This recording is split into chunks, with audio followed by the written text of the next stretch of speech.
I hope you're doing well. Um,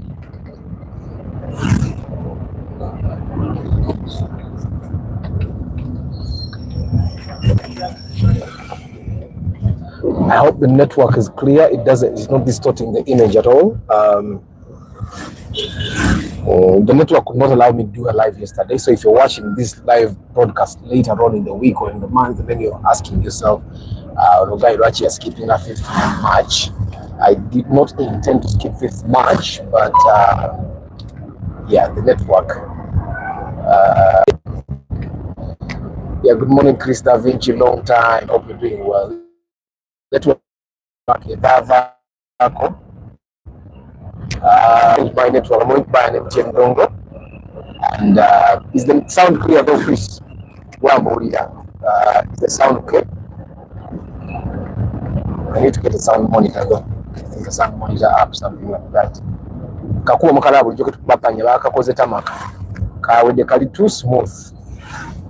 Still wondering why people still go to that jam. Kati balina okukola ne kali akewise. Yeah, but I hope hi Mugabi, how are you? I hope you're doing well. Yeah. Sounds not good, but you can hear me, right? What makes how is it sounding though? It would be a very good thing for me to hear. Good morning, Martha. Sound here, Chris Da Vinci. How is it sounding?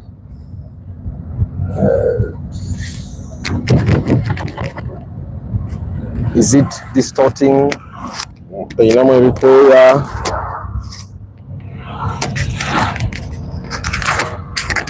Because this is my second day using this microphone though. Not clear. Let me try to lock the window on the way. How about now when I lock the window? Is it clearer?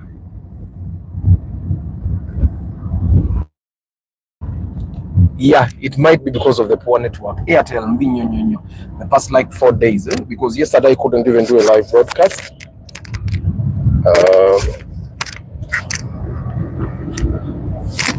Because the microphone is already connected, and it's the same procedure I used on Saturday, and the sound was good, the picture wasn't. But the picture wasn't because of the network though. So yesterday when I tried to connect and I couldn't connect, I just chose to let it go. But today I'm going to buy an MTN dongle, and I know that will give us a better experience for now. I hear that. Okay, let me disconnect this to away. Let's go back to our normal. I'm using a megaphone. Is it just too loud? It was actually very okay, but let me disconnect it. I'll listen through later, and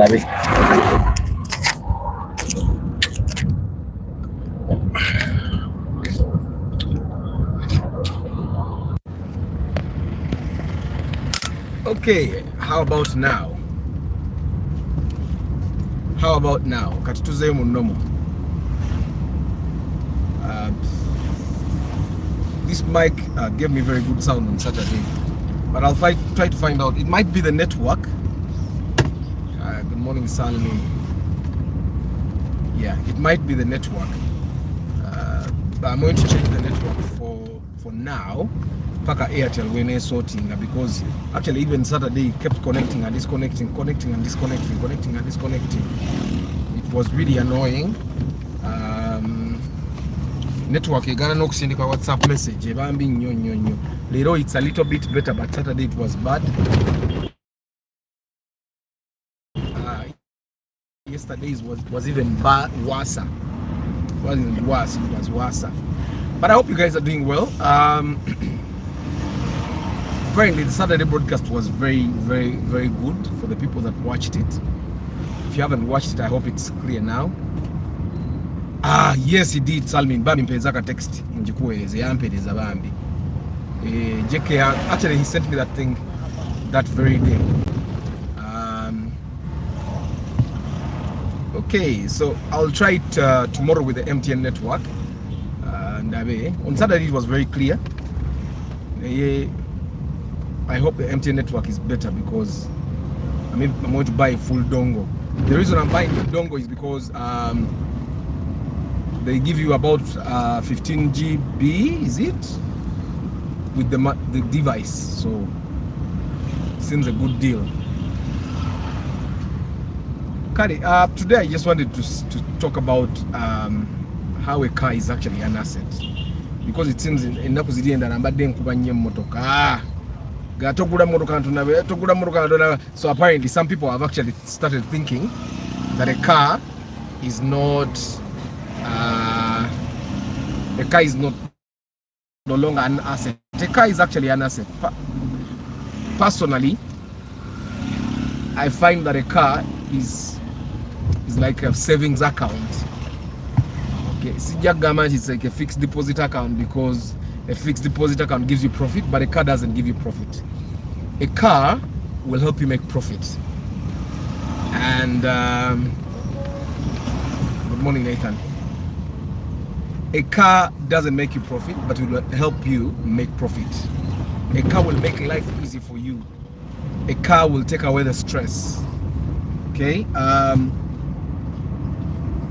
a car will make life easy for your people, like my family. Life is easier for them because, well, we have a car, and they are safer than they would be on a border. They are much more comfortable than they would be in a taxi. So whoever tells you that a car is not an asset, I mean, the same thing happens with a house. A house is an asset. Omuntu yenna kugamba nti ennyumba si asset ng'abeera mu Africa mu aba ali kubikwate, aba alina bye yasoma oba bye yalaba ku YouTube naye najja n'abiduplicating nga nayagala abigambe. Both these things are assets. A house is an asset because of the things it does for you. Mwe bagenda ne babagamba that an asset is something that puts money in your pocket, but an asset can help you, can enable you put money in your pocket. Simanyi oba ontegeera.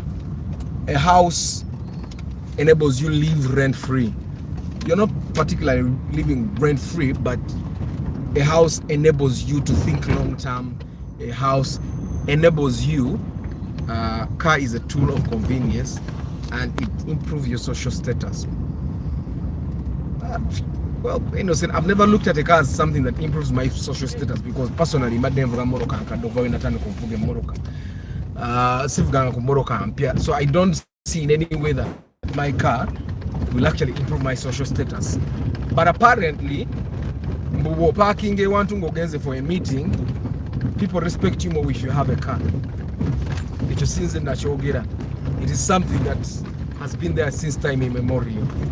They feel good that you have a car. They go to class and the other kids are saying, my dad has 2 cars, my dad has 4 cars. Like in my kids' class, of course some kids lie.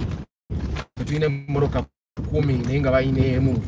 my kid also said my dad has only 1 car, which is still okay. At least he has a car. Because a car is one of the things that show that, okay, this guy actually works. Of course, there are people that work and they cannot afford to buy a car.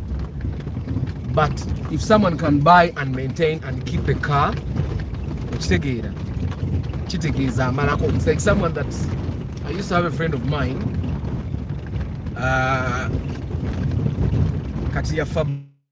by the way, he can never keep a phone. That was a weakness of his. He never kept a phone. He never agenda okufanga tapangisanga ku nyumba nga nengo yendo zizayinanga bbiri ngengo yayambala z'abakyalibe essimu nga tabira na simu okumunonyeza ku balala oba nononya essaati gyayambadde bagamba agenza wayambadde essaati ya red. And that's how he lived his life. One way for you to know that someone is not responsible in this age, okay, ebyedda tubiveeko. Omuvubuka atasobola kubeera na smartphone kumala mwaka aba talina buvunaanyizibwa. Gwe nga buli smartphone gy'okwatanga bw'ogitunda, buli smartphone gy'okwata bw'ogitunda, obuvunaanyizibwa oba toyina. Okitegeera? Because a smartphone is a tool to make your life better. A smartphone is one way you keep in touch with those people that matter, those people that will give you business. Kati omuntu atasobola kukuuma smartphone, and I'll tell you that this friend of mine here itasobola kodda nga ye n'essimu tabeera nayo. he never had a phone. Namugulirako essimu oba emirundi esatu. Because he was my friend, he was really talented, he was a very resourceful friend. Nga butudda common sense nga amanyize nga ndaba ansinga nako because nga wabawo ebintu byesirowooza mangu naye ogenda okuga kintu kikoze tutya nga alina solution, but teyasobola kufuna buvunaanyizibwa mu bulamu bwe wonna. Yafa nga tapangisiza ku nnyumba because yabeeranga n'emikwano gy'asula. Yafa nga taguze ku ngoye za buvunaanyizibwa kuba engoye yayambalanga za banne. Okitegeera era ekisuubirwa nti kyamutta yeebaka ne mukazi wa mukwano gwe. That's the worst thing a man can ever do. Okitegeera ffe ng'abasajja, if you can control your sexual urges, I think it's the biggest power that you can ever have. Nze mbadde nga mbagamba gwe bw'owulira ng'oyagala okugenda okwenda, genda mu gym okwate mu kyuma. Genda mu gym okwatemuko mu kyuma. It will save you a lot of trouble. And by the way, bw'ogenda mu gym n'ositulamuko, you look better. You look better. When you look better, you feel better. Nebo bw'ogenda otandika okukola obwenzi, ogenda kujjayo siriimu, ogenda kujjayo enziku, ogenda kujjayo hepatitis B, ogenda kujjayo ekifuba, ogenda kujjayo ssenyiga, olumu ojjayo ringworm. Simanyi oba ntegeereka. Kati ate hepatitis B alumanga siriimu, guys, I've been telling you this. So this friend of mine here itasobola kuuma simu. That's why I'm saying that a car, in a way, people will look at you and bagambo, your guy yakoramu because I name motoka. Because keeping a car is not an easy thing. Chovola banti abantu bave no mbuvubuka nga bayine motoka bwaweza myaka ngana emotoka agivaako. Okitegeera because emotoka yagina ninga talina mechanism ekola ki. Obanga talina system egenda muyambako okusigaza motoka eyo ng'ekola ki. Ng'ekyali ku bbala. Olumu ofuna nebigaana. Ofuna n'ebiguuna. Exactly, Salmin. Okitegeera kati if a man can control their sexual urges, zo chali wange yafa. Actually bamukuba ettalo ne lirinnya mu kigere. You know how ettalo bwe libeera, lizimbye ekigere ne kirinnya until his balls burst. His balls grew big. Okitegeera until his balls burst.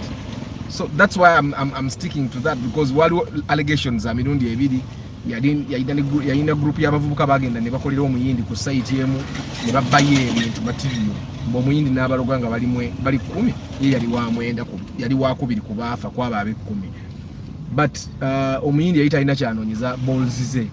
Okitegeera. So I'm thinking this guy and the guy omukazi gwe yeebaka naye yali mukazi wa mukwano gwe eyali amusuza at that time. I don't know if I make sense. Kati gwe you can imagine omuntu atalina nsonyi gwe n'osalawo emmotoka simu nnyo nti buli maka gubeeramu kituufu nnyo emmotoka simu nnyo. So one way for you as a man to know that actually kati ntuse at a certain level of responsibility, kati wendi singa bannange kwe kuba nti there are certain things that you can keep with you. Pineapple.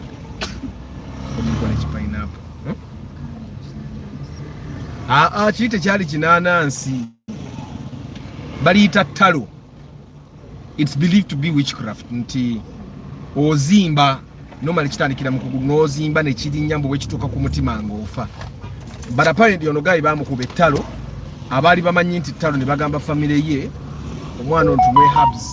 The family refused, ne bamutwala mu clinic n'asigala ng'ayongera kuba bubi paka bwe kyatuuka in his balls grew big ne bizimba byayabika ate teyaweza wiiki n'afa. Okitegeera.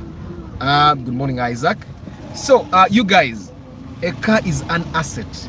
Why? It makes you look responsible, like Innocent has said.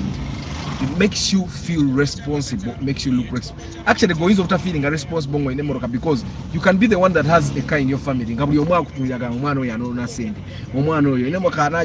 I experienced it when I was in my 20s. You were saying and all that.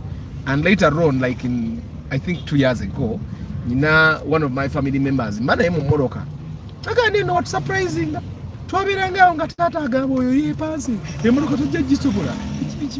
Apparently something that they said 10 years ago came to me, and in a funny way. yangamba bibanjogerangako okitegeera. But that happens when good morning Brian, that happens when majority of your family can't keep a car and they think gokubeera ne moroka wepanka bwepansi okitegeera, to the extent that some people have started even hiding yekweka ku family ye because abantu abasinga mu family kale beeyisanga abaavu, sijja kugamba nti baavu because nze sikiza nti waliyo omuntu omwavu gw'abaaganya okuva mu mbeera embi okitegeera. We all can have a good life. So some of the things that you as a person will make you seem responsible is that you can have the basic, you can own the things that make life easier for you. But in terms of transport, a car is one thing that will make transportation easier for you. Good morning, Charles. Good morning, Starch. A phone, a smartphone. What are guy bang? Remember how much I can stress this. Ekintu kino kyabanga ekyokusaaga oyo kyali wange ng'omugulira essimu n'abeera nayo weeks 2 ogenda ogikubako nga teriiko nga yagitunze n'abeerawo yagenda okufa nga talina ssimu by the way. And this is someone that I went to A level with, okitegeera. Then nintandika okusoma university. When I got university, I think that's when we kind of lost touch. Good morning, Mr. Cafero. Thank you for reminding me. So it's a funny thing. Era natandika okuhangira out n'abantu ne banne abatalina masimu, other guys that cannot keep phones okitegeera. Omuntu atalina mmotoka era otandika okuhangira out n'atabalina mmotoka. Sorry, but I did actually I did this. Bobera nga tolina mmotoka, you start hanging out with people that don't have cars because kiba nnomu. Kati nze nyine mmotoka kati okutandika okuhangira out n'abantu abatalina mmotoka class eyo oba ogivuddemu. By the way, I think that's why Innocent says it, improve your social status. Kati era nange bwe mba nnyumya n'abantu, omuntu atalina mmotoka noonya butandika okugatta emboozi nga siraba, tamanyi bbeeyi y'amafuta, tamanyi bbeeyi ya service, tamanyi bbeeyi ya sabuni ayoza mmotoka, tamanyi mmotoka ekola SC okitegeera. So I'm thinking to myself that a car will not only make life easier for you, but it will make you grow up okitegeera. You grow up you grow up as an individual, okula in a way that you give yourself class. Kati sikubye nnyo Charles baba, sikubye, njogera mazima nze okujjako ng'omuntu nkola naye at my workplace, bana abantu abalala sina mbozi gye ngatta na muntu atalina mmotoka, sikwepanka naye ne bwengezaako gisika tejja okitegeera. Kati when I'm hanging out with the person nga nkute Samsung S8 yange wano, omuye najja nga akutte kamapeesa, tunoonya bwe tugatta okujjako nga mugagga nnyo nga mumanyi nga mulaba nti akikozesa fujjo, but onoonya bw'ogatta emboozi n'omuntu kuba taba class yo. There are certain things they don't know okitegeera. Omuntu atalina smartphone tamanyi bwe bakozesa Google, tamanyi WhatsApp mugaso gwayo. Kati communication eba ekoma mu mboozi, muba temuyinza bigatta. The same thing applies to a car. A car is unnecessary because it will help you grow. It will also grow your circle. It will give you a circle that is much better. Abantu abali obulungi nawe kubanga bw'oyagala okitegeera, ne bwe mujja mu community nga mwenna muli bapya. This is very common, by the way. Have you ever had a friend of yours nga mwenna muyina ekintu kye muyina okitegeera? Probably mwenna, let's go back to high school, mwenna nga mwajja nga muyina kilo 5 eza sukaali. Oli mukwano gwo sukaali olumuggwako abaako engeri gyakweyawulako because alaba nga takyakujjaamu, akulaba nga gwe yeeraga okitegeera, atandika n'okufuna omutima omubi. And so it happens. This car will improve your social class. Naye tekitegeeza nti malaga gule mmoroka, like we talked about this on Saturday. Tekitegeeza nti malaga gule mmoroka olw'okuba okutte miliyoni za 2 ogenda omalaga gule mmoroka. You have to be calculative. Olina okumanya emmoroka njeetaaga because waliwo abantu abamu nga tebalina mmoroka naye nga class yaabwe yeeyo, nga buye buli wajja ajjira mu mmotoka because there is Uber, there is safe car, there is that thing bali bagita taxify. I think oba taxify kat like I choose erinnya. But there are these ride share apps nti osobola okutambulira mu motoka nga toyina motoka. Okitegeera. You can order for an Uber. No oyinza nomufuula omuntu wa bulijjo nga nonangako buli naku ssaawa 2 ontwale ku mulimu. Okitegeera. That's another way that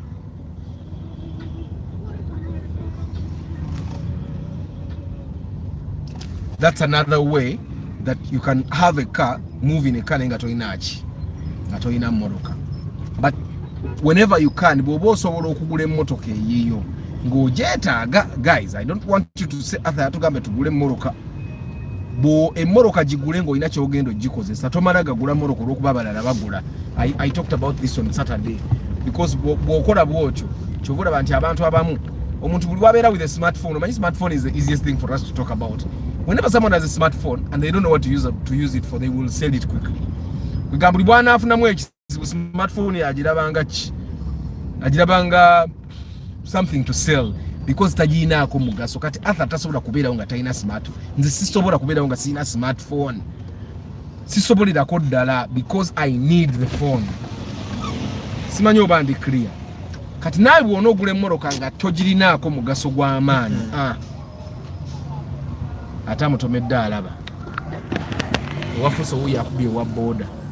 Ate amukubye alaba kumuyigiriza. Bavuga one way. Adduse. Amusomesezza. Ababoda bavuga one way. Ate ebyekisiru ebitakyanyuma. Kati ekibadde kimutwale. Actually, traffic police is considering banning safe border from safe border bagala zigoba ku northern bypass because accident ezisinga zirimu ababoda. Kubanga ababoda bavugisa busiku. Bananyize sagala kuziika wa boda. Era bwompitira mu jantu gende gundi yafudde nga avuga boda. Kubanga bavuga bubi.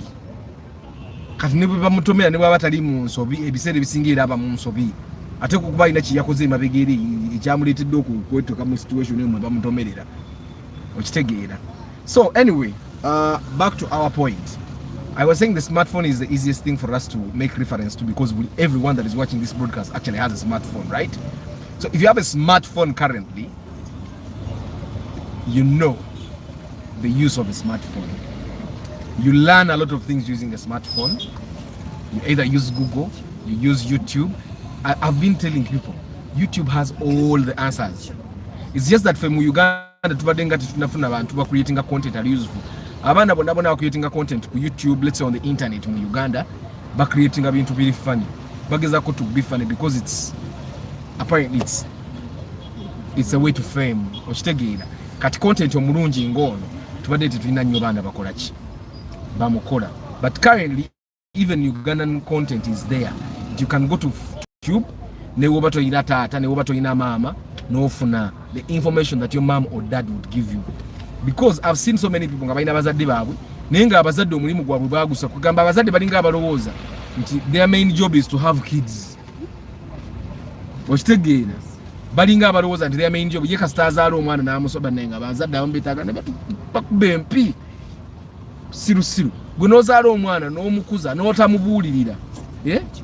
Gwe n'omulekera ensi ye n'abaana abawala tebababuulirira.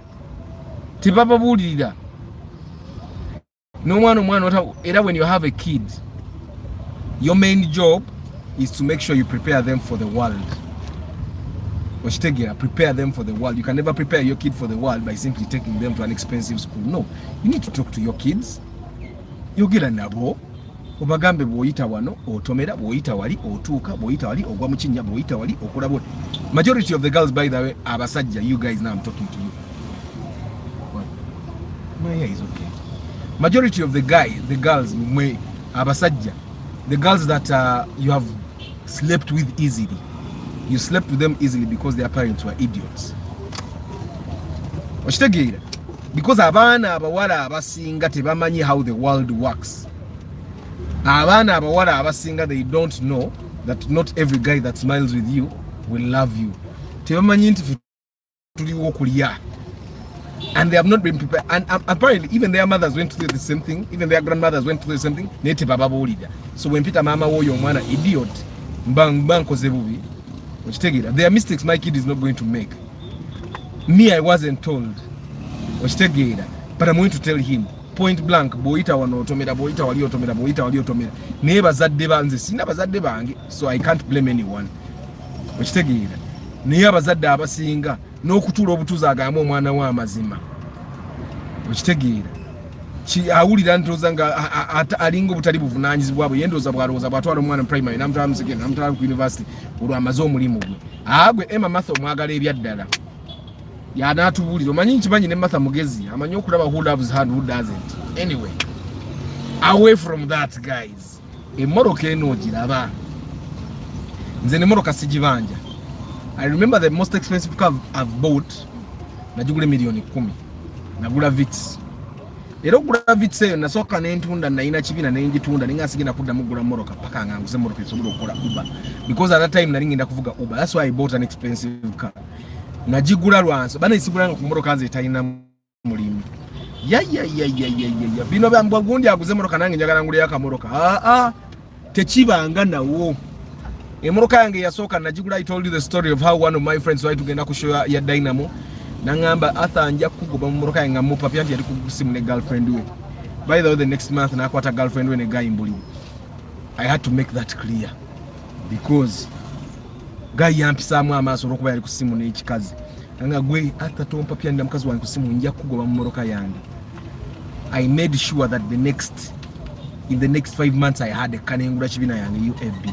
And from that time, because in the sagara kumanyirwa nze nakula nyambibwa, from that time I've never sivanga moto at least ntula mu kiyenje sivanga moto. So nengule moroka eyo nekola emirimu gyaffe nengisaako ne sticker ngekola emirimu gyaffe ejja Dynamo. I was still a student at MOOC. Bwe nava ku kibina, yes. Good, I'm proud of you. So Daddy Baba shop is experienced these days.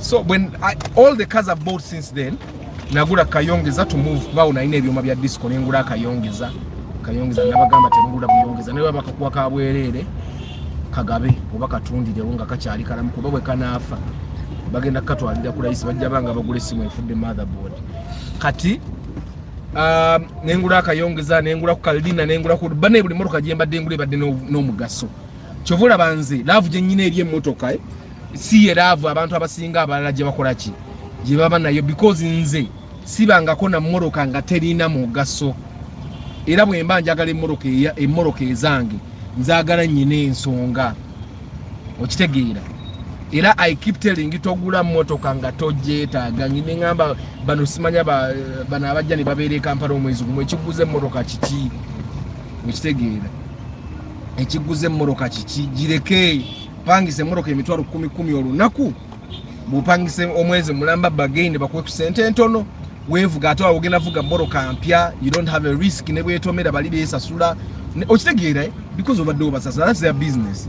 It's like landlord telling you nti obadde osula mu nyumba eddirisa lyati sembo ate lisasula ensasule lyaki nga bwoba sigwali asizza because those cars are comprehensively insured okitegeera.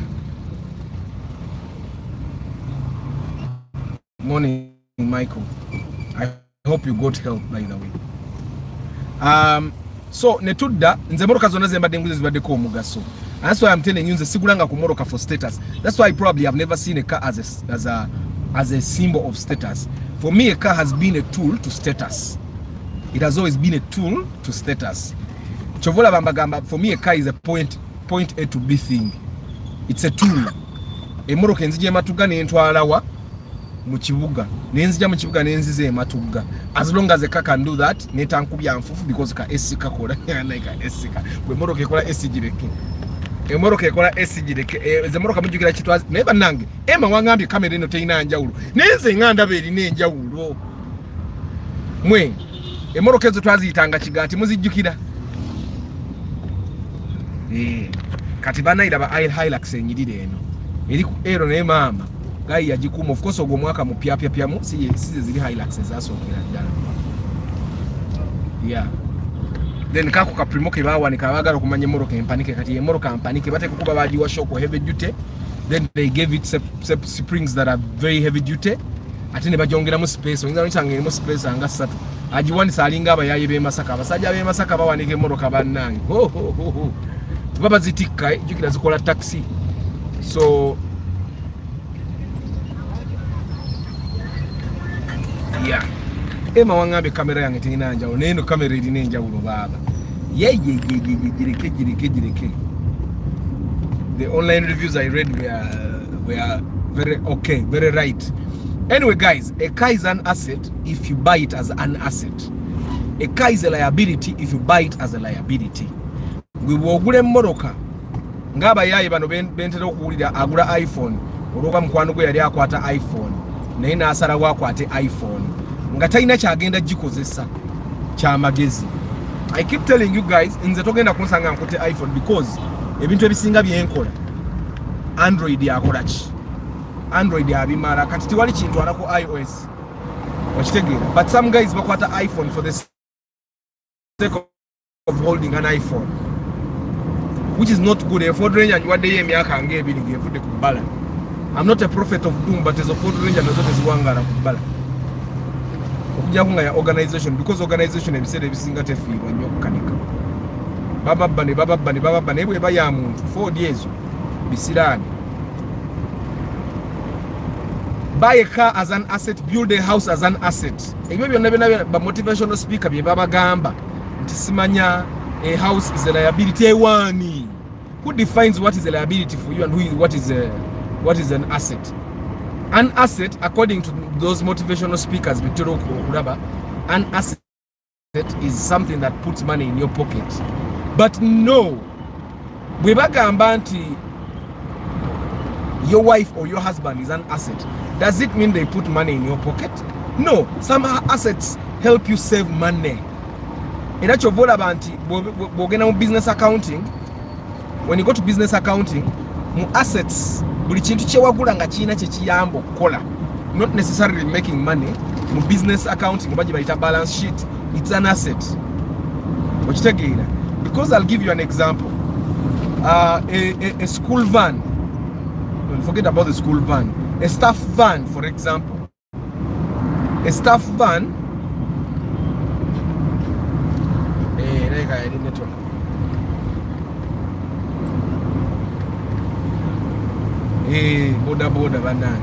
a staff van is not something that puts money in a company's bank account, but the staff van helps the company save money, save time, and on top of that, it helps in branding.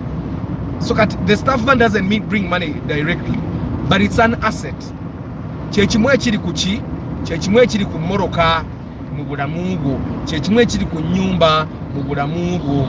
Okitegeera nti emmoroka yandimanga teteeka ssente mu nsawo zo directly, but first of all, I've constantly been giving you this example of my family member. Emmoroka gwe yakubira ku Northern Bypass n'amenyeka amagulu n'amenyeka emikono, agenda ova mu ddwaliro ng'olwo nno kati awonyeewonye mba muyunzi naye ng'era tasobola kutambula, nga babagyeeko emiliyoni 18. Emiliyoni 18 zigula emmoroka zange 2 n'ekitundu. Kati nze ng'oŋŋamba nve ku mmoroka ani abandoga? Okitegeera? Kati nze wange emmoroka asset. But in a way, when I bought my first car, I didn't buy it to save money that way, because ebiseera ebya accident tezaali nyingi, ebiseera ebyo ne boda zaali ntono, because I bought my first car in 2010 nga ndi mu first year e Makerere. Naye ng'era emmoroka nagigula enkolere ku ssente ekiki. What are you saying, Anthony? What are you saying? Ebiseera ebyo emmoroka nagigula kutuyambako, because I had started like a small drama group and we were traveling in schools nga performing, but transport was one of our biggest problems, and I bought that car to solve that problem. Era emmoroka yange nagivuga emyaka 2, yali UAB 155J. Era wonna emmoroka eyo bw'oba ogirabeko UAB 155J njagala gigula gitereka abaana balabe daddy's first car. Okitegeera? UAB 1 yali ya manual It was my first car. Yayi na hiyo yaite kola S so nawe tewepanga kanogamba nange njagala emotoka ekola S nge ya Arthur. Boba sende zoina zigula AB155 jenga Arthur we yali guleyo. Arthur has evolved. Chimutwalide banga.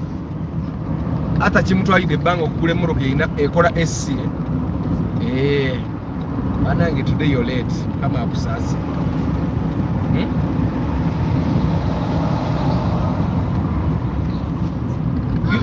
Yes, Aban. What's up, Nana? Yeah. You did what? Yeah.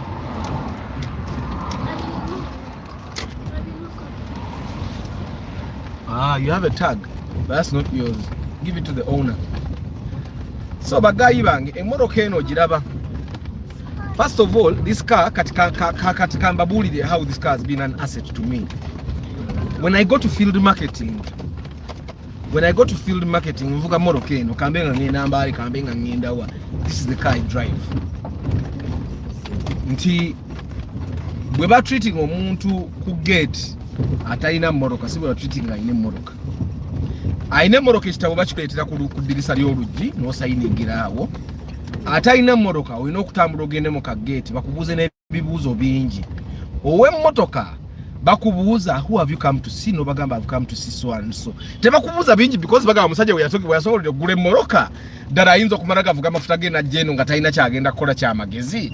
You get what I'm saying? So that's why nze bwe mba ngenda kukola field marketing I make sure to neba nange bana abantu ba state house bamanyira. Omulaba bwavuga kambalage n'enamba mugitegeere. Yiyo ogirabye bavuga ebyekisiru bajja naleeta obubenje. Kati wantu wakutte jamu naye yawulira alina okukola line ey'okubiri. He feels special. Kati abantu bavuma nga bagamba abavubuka balina obusungu simanya tebaagala kukola simanya biki naye nga avuze bya kisiru. Anyway eyo tuveeyo.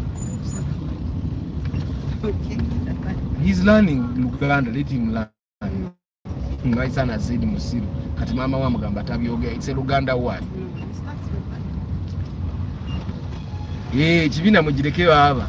Anyway, omuntu gwe bakwata ku gate nga yevuga bamukwata bwanja ulonze mbabulira.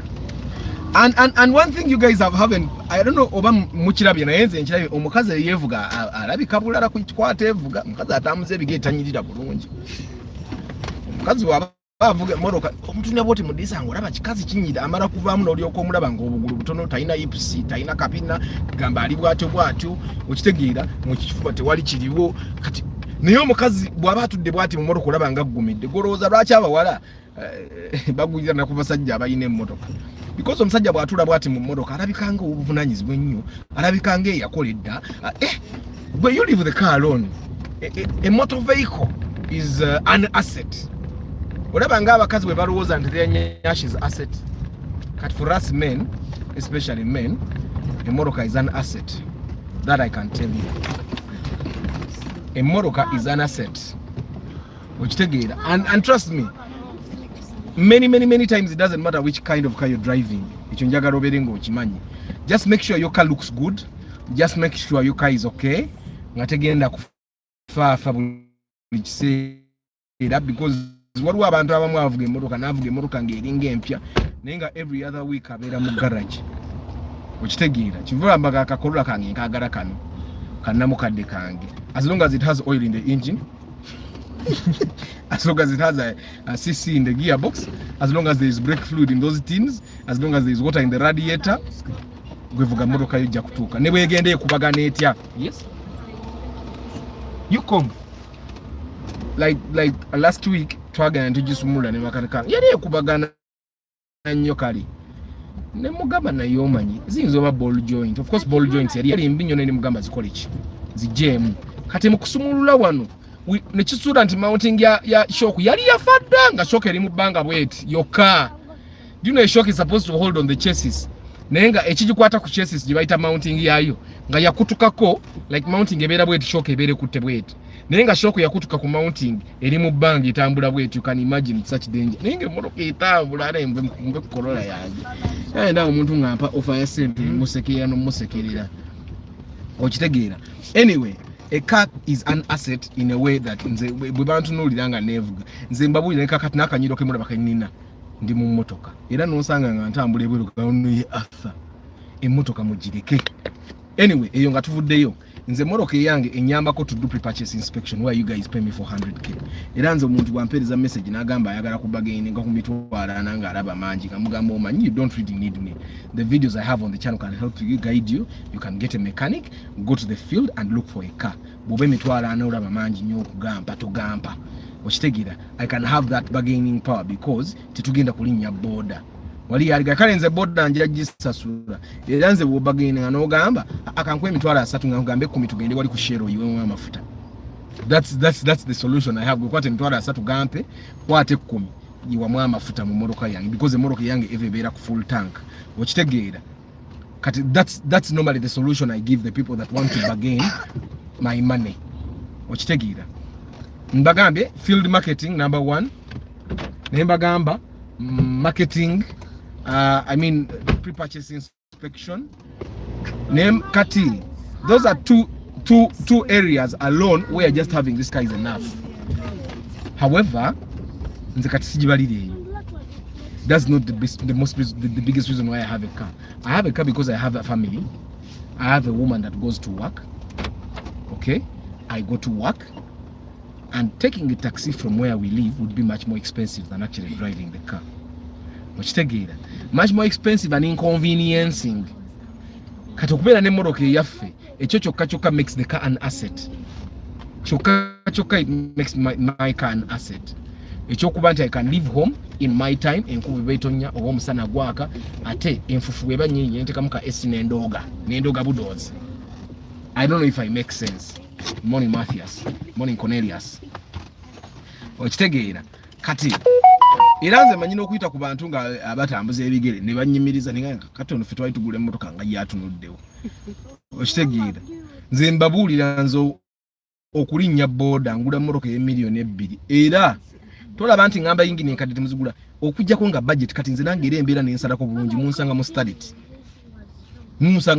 nga nenyoola nenga size kuki ekisoka pichi eyekutta waliwo nyina mukwano gwange omanyi abantu bagenda ne bekaliza mu mbeera embi. I know someone bwe yayita nagula motoka, of course yayita nafuna means zigula motoka nga yeekaza ngagamba ata motoka jamu mungi zesobola kuvuga motoka sijala jigula kati boda enkolera. Thank you. We yafunira akakisa akagule motoka yajigula kati ajivuga buli wamu. Okitegeera kati muve ku bantu abeekaza olw'okuba ye tannasobola kugula motoka naawe nga ayagala obeere naye. Trust me, omuntu bw'aba ali bubi ebiseera ebisinga anoonya baba nabo bubi. I don't know if I make sense. Omuntu asobola okuba nga ali bubi naye nga buli kiseera anoonya abamujoyine in their club nti afune baanalinya nabo taxi, afune baanalwanira nabo boda. Okitegeera so kati gwe bw'oba olina ssente oyo noona ssente motoka ogula yaki akulaga nti motoka mbi nnyo naye nga gwe mbutuufu walirabye nga you really need the car. Kati gwe bw'oba olaba nga motoka ogyetaaga gigule. Buy it. Ebigambo by'abo abantu bikole ki byesonyiwe because omuntu aba n'ensonga lwaki abamu nebyekika byabagana ogula emmotoka tajja kugamba because abantu baba n'ebintu byabwe ebyo biri kalukyo tebabyogerako. Okitegeera ayinza waliwe bakabwati nga bajjajja bavuga tuvuga motoka ogezanga n'ogivuga lwoyifa gwe nga akudiscouraging okukola ki ogula emmotoka. Abantu abamu balina emmotoka za company, they are driving company cars. Okitegeera you've seen them. I know people that drive cars from the Ministry of Education. Okitegeera kati nga ye he doesn't need his own car or she doesn't need her own car. I've said this time and again, if I were to be employed, I would want to be employed in a multinational.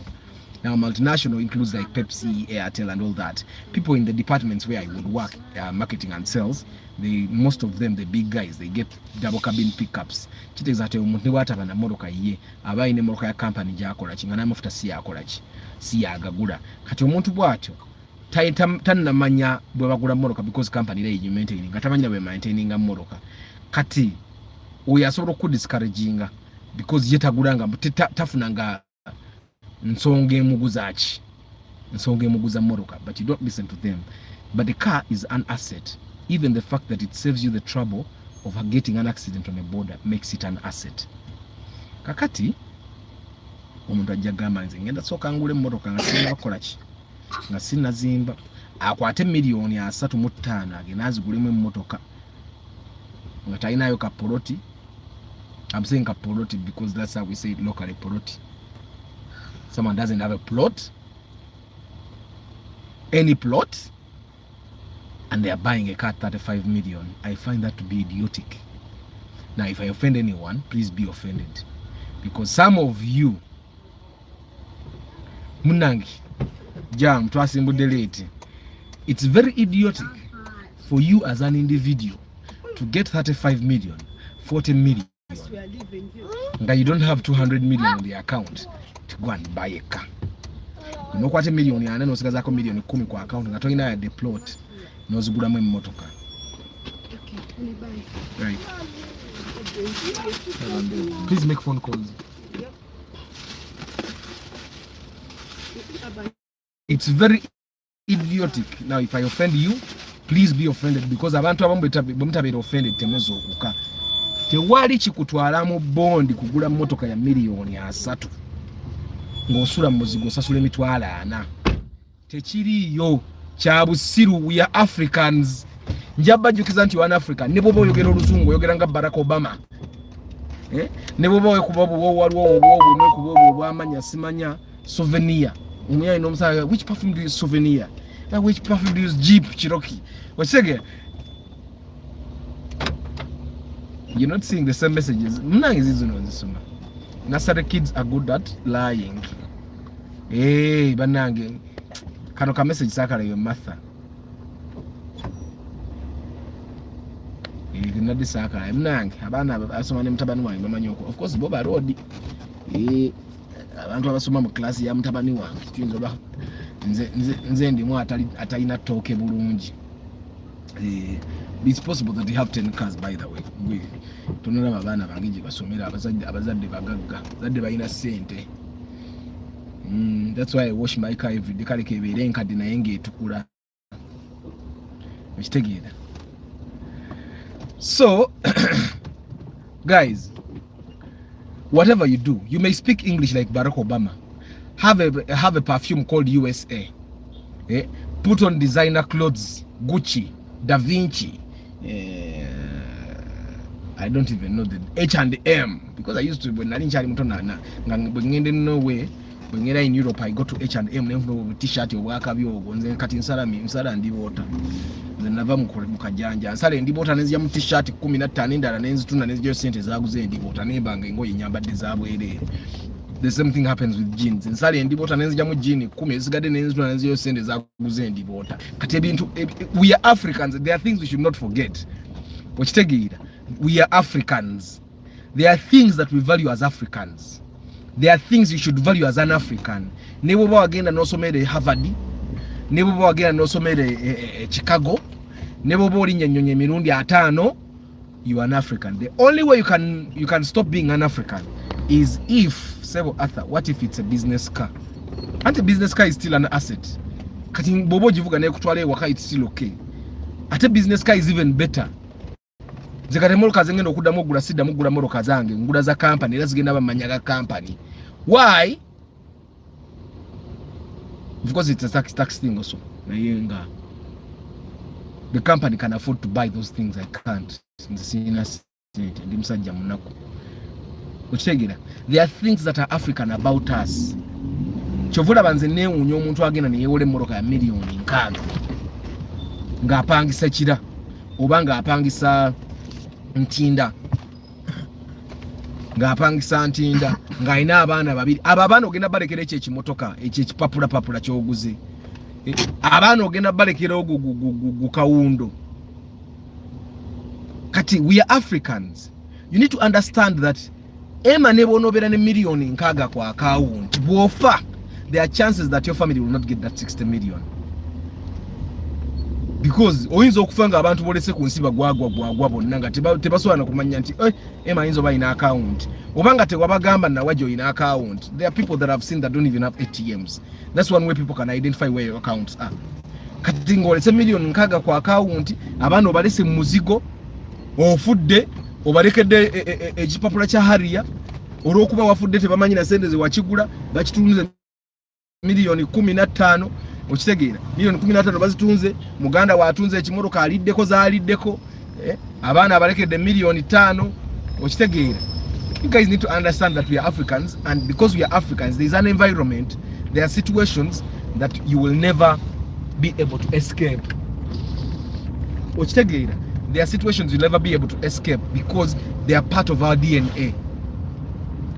Abantu baffe tebannatuuka kubeera exposed to the extent that Emma ne bw'ofiira mu muzigo omwana we bajja mulabye. That's why majority of the kids bazadde baabwe be bafa abakulira ebukojja be basoma. Abaana abasinga be nalaba abakulidde ewaabwe gye babazaala tebasomye. We are Africans. We are Africans. There are things we value. We value owning land. Kati va kuba motivational speaker abakusirwaza nga bakugamba nti titoyina nsonga lwaki ozimba ennyumba sente ziteeke mu business yalese ku sente zo. Wali obaddeko ne business netta sente zo oyinza n'okukaaba amaziga. Oyinza n'okukaaba amaziga nga business esse sente zo. So my idea is this. Me, I've done plenty of businesses. I've lost plenty of money, and this is normal. This you don't have to take it. Tokola kyenkugambye because tetuli mu situation yem. But this is what I would tell you. Bobo ina million ana ku account, because I know I'm speaking to people that have money. Mwesende zimuzina. O ina million ana ku account. And you want to do a business, you want to have a car, you want to have a home. Kwatake milioni 10 ngana 2 gulake moto kuba 15. Osigaza milioni 2 mumeka 25. Because milioni 25 tezizimba nyumba currently. Kwatake milioni kale nga 15 zigule kochi plot ogiteke yo manyenti jeri nyine ekyapa kyange. Zina milioni 10 ezisigadde ziteke mu business. Naye ate nazo toziteeka mu lumu. In my experience doing business jotandika ngo ina capital yonna bwegwa bubi, because there are things you don't learn because you had money to do them, yet they did not really need money to be done. That's why if a business needs 10 million, start with 2. That's Dynamo, my performing arts company, has survived this long because I didn't have money when I started it. I started it with nothing, so never with nothing I can actually make it work. There are businesses I started with, like the band, Naina band, Nina disco.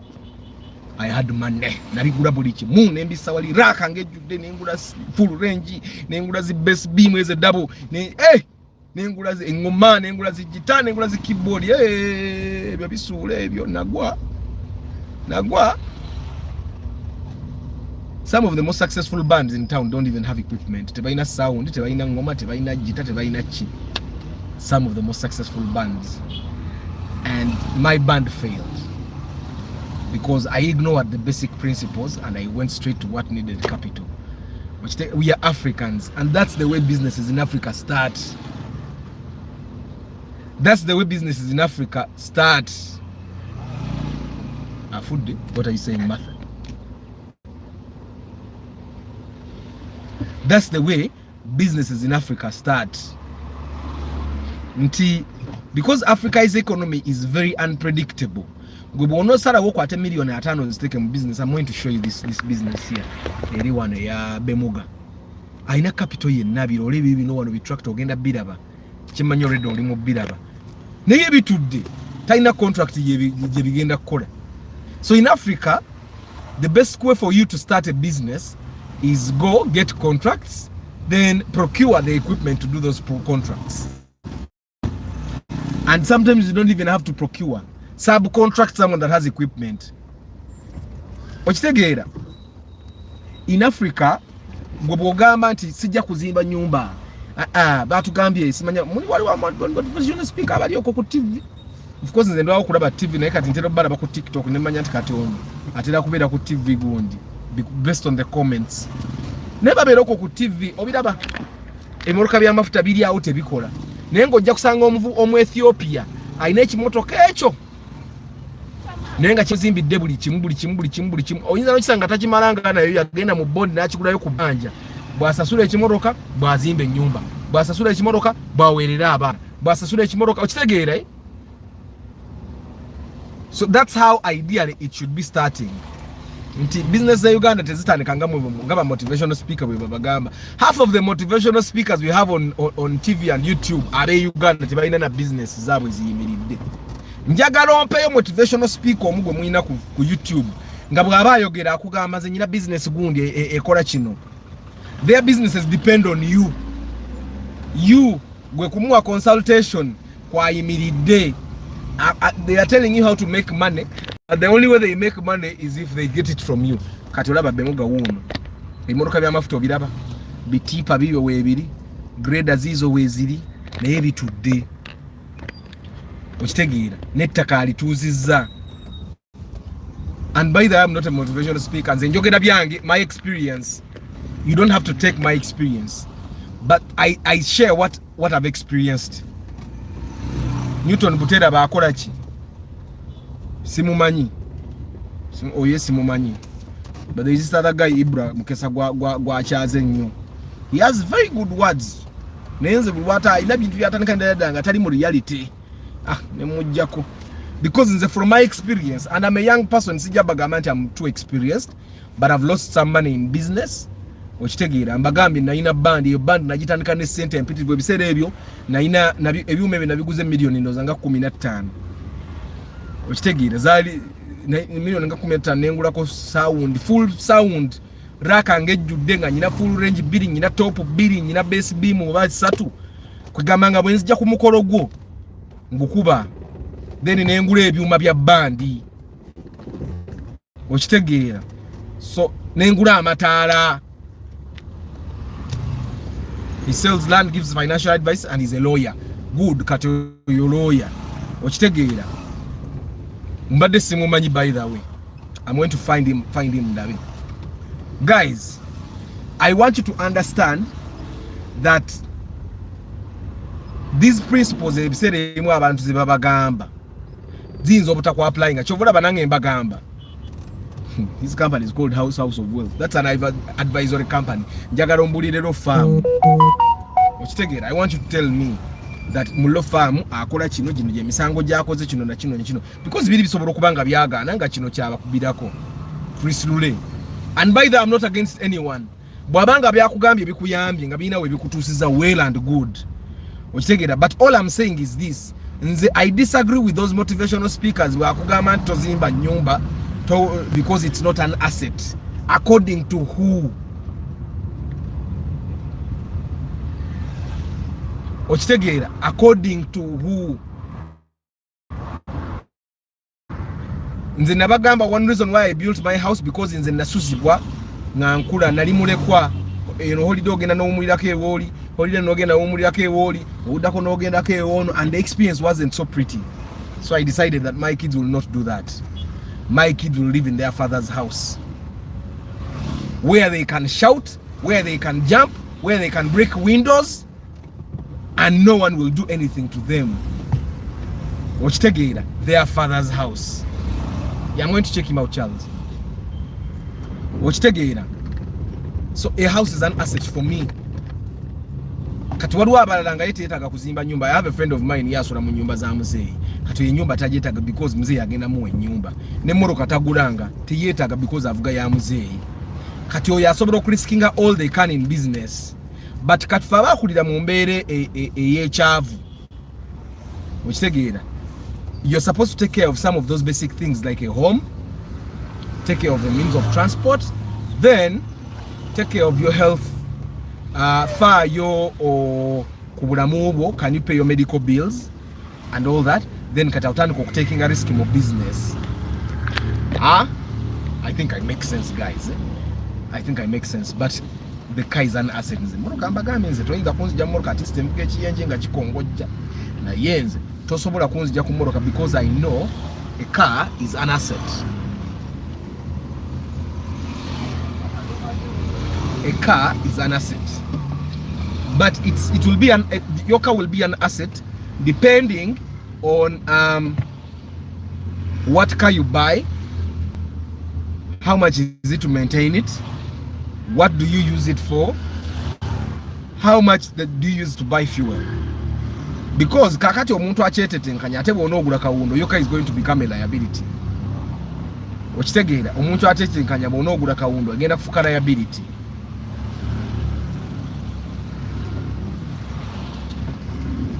Anthony malayo. Omuntu achetetenkanya bw'onoogula emmotoka eya cc 24,000, it's going to become a liability. Buy a starter car. Normally I tell you guys, if you're buying your starter car, the biggest you should go is 2000cc, and 2000cc should be a business car. Nga bw'onoogula Toyota Wish ngenda gitikanga mu bintu. Other than that, bw'oba ogula mmotoka yiyo yakwevuga bibyo byakubaala twala baana kusomera, gula emmotoka ya 5,500 tolina kikuguza mmotoka ya 2,000. Bw'oba olina family y'abantu babiri, baana babiri naawe ne mukyala wo bagwe ne mwami wo, tewali kibaguza Wish. Mugule 4 seater oba 5 seater ebamala. Okitegeera. Now, most of my analysis are about cars because, well, I love cars. Kati goyinza okuloza nti oyagala emmotoka naye Arthur ayagala emmotoka baaba. Arthur talina lulimi luli technical mu mmotoka, si makanika, naye Arthur ayagala emmotoka. Kyekyo Mathias kyembagamba, abagamba akola business naye akola business kyo yakugamba business ez'okukola. Okitegeera, there is this guy bamuyita, he's a Chinese, abeera nnyo ku YouTube, oba Mark Long oba Mark Ling. Naye talina business gy'asobola kusongako n'agamba nkola eno, but he's telling you can be wealthy when you do this. Principles of wealth, you need to apply those principles of wealth yourself, then you tell me and I also apply.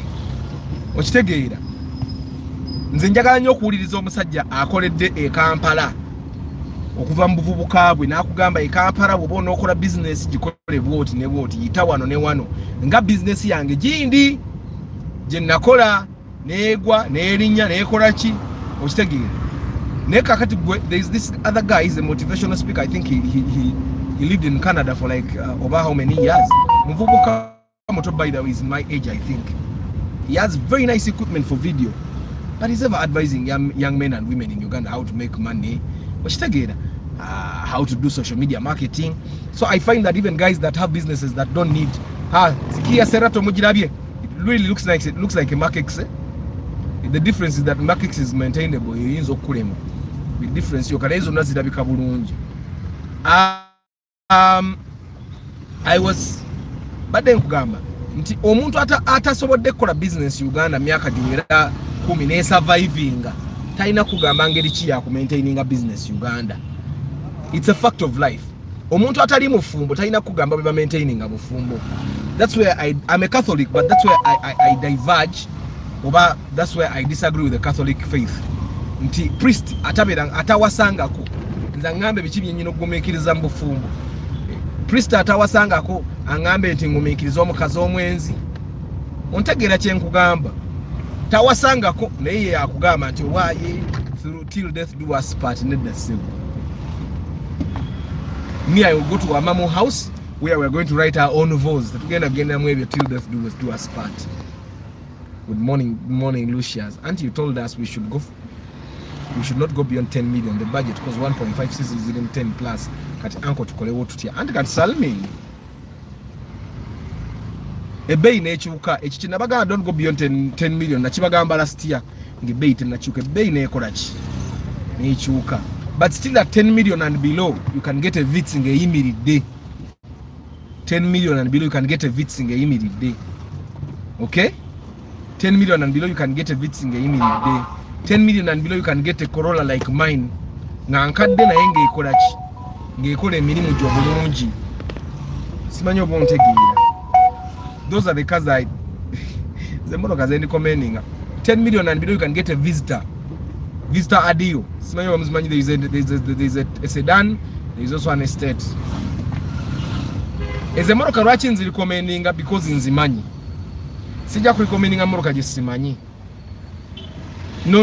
You can get a Vita 1.5, 1.5 million kumi and below. You can even get it at 9. You can get a Vista 81.8. Kati awoboli nyemku katono, but still it's a njogera ku Moroccan za VVTI because nze sagala muntu ava wano agenda agule mu kitali ya VVTI. Eyinzo kutamye Moroccan. Okitegeera.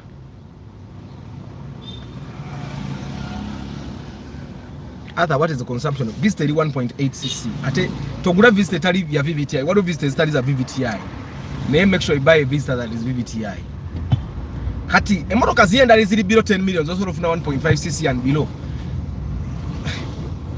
Nkadde kati chechi kwasa million munana ogule primo enkadde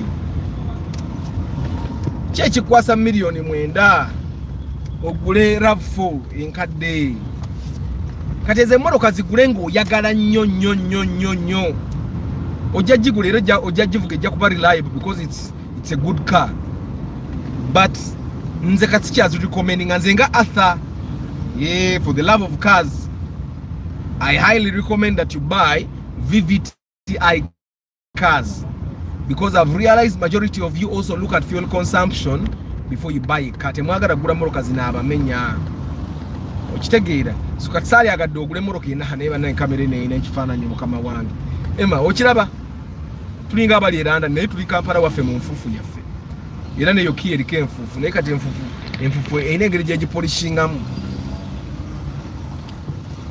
okitegeera tewali kikwasa million 13 ogule nuwa eri enkadde ontegeera because majority of the people that have nuwas, I'll tell you my example from my family. Nina omusajja gwe nali manyi yalina nuwa naye ng'ebeera mu garage sawa binakwega ye Moroccan yagula symbol of status era bwe yagitundira mu looso olw'okuba yali tamanyi bya Moroccan ne Moroccan gye yazzaako ne bamupa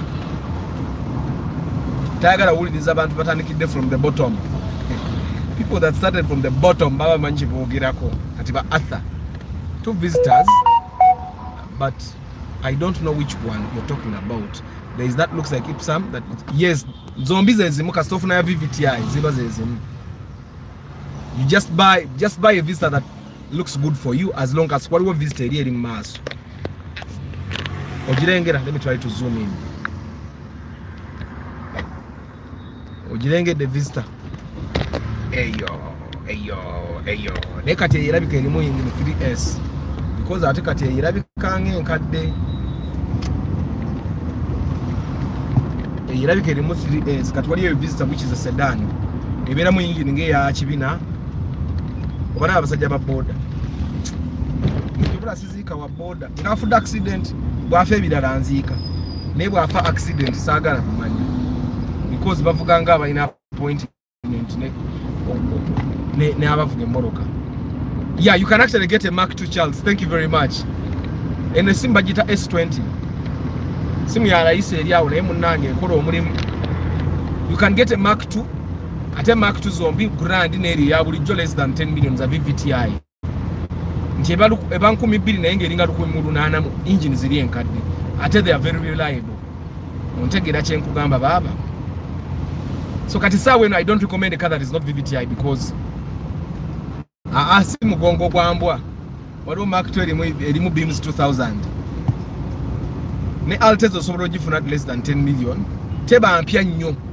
One issue I've realized with you guys that come to buy cars with me ate mwagala ogule Moroccan empya nga sente zemulina za Moroccan nkadde olina jja ne million 12 ng'ayagala UBH bano bantu ate kati mujooga na bujoozi Miyo 12 ngoli agala UBH nga uli ayo AM emumenya nenga ate yu AM ye Moroccan erimu ezo sente okitegeera Alteza erimu bojigulanga erimu beams yeri mu engine ya Mark II eba nungi Valvematic muzireke baba mulayi obo ina mwaka sente omanyi bino ebintu bino ngenda nenjogera olumu nenerabira nti nina abantu benyina wana abalina akasente nga kawera gwe boba muli akasente ko nga kawera Valvematic gula muleme kuleke kwa ate temwe kubanja ulo. If you have money, live like you have money. Because when you die, your people will forget you in 2 months. Even your kids, there's a time I didn't live with my boy Urban for like 3 weeks. A month, I think. Mwike yoksa telia tani so computer anko. Kati gwe werumia. Nor wasn't you a hero. Tori. There have been heroes before you. Neja nandi umutu mujukiro omundu kumu mwaka. I think he was a hero. Si 200 nedda. Si 200 Charles Jireke. You busy bazinyirira. Kitegera Salmini. You busy bazinyirira naye munange. Kati olaba UBK yo. Eyo Mark X tuli maso UBK. Kanjisembezi. Eyo Mark X ogiraba UBK. Na kampite wano walika jamu kamanyo okutukwa. Naye nyino ogula amazzi. Mwekiri kichupa yi? Mwekiri. Osobola ogula Mark X UBK ne bagiguze $18,000,000. Naye ng'oliye yamanyi lwaki agiguze $18,000. Gwe n'ogulanga kinyiriranga bw'okiraba n'okivuga mu wiiki 3 ekyatunze olya $18,000,000 ekirwa kakitandika okulabikiramu. N'olyoka omanya nti abantu balina ebizibu mu nsi. Okitegeera nga ate avuga Corolla UAM namukadde ye yagala okusinga. Ontegeera?